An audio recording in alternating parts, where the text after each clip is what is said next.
Good morning friends and welcome to grammar for good juice. મિત્રો, આજે આપણે વાત કરવાના છીએ પાર્ટ્સ ઓફ સ્પીચના છઠ્ઠા અંગ એટલે કે પ્રિપોઝિશન્સ વિશે. પ્રિપોઝિશન્સને ગુજરાતીમાં કહેવાય નામયોગી અવ્યય.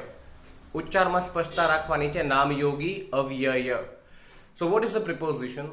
So a preposition is a word placed before a noun or pronoun to show what one person or thing has to do with another person or thing.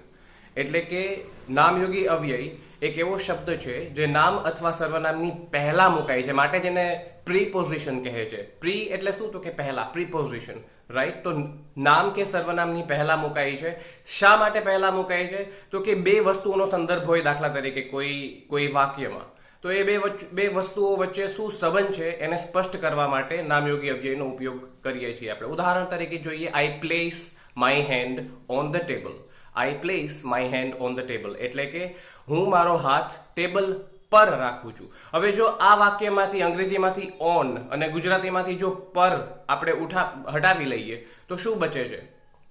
હું મારો હાથ ટેબલ રાખું છું, પર રાખું છું, ટેબલ નીચે રાખું છું, બાજુ પર રાખું છું. તો બે વસ્તુઓ વચ્ચેનો સંબંધની સ્પષ્ટતા નામયોગી અવ્યય અથવા તો પ્રિપોઝિશન દ્વારા સ્પષ્ટ થાય છે. ફરી મળીશું આપણે નેક્સ્ટ વિડીયોમાં. Thank you.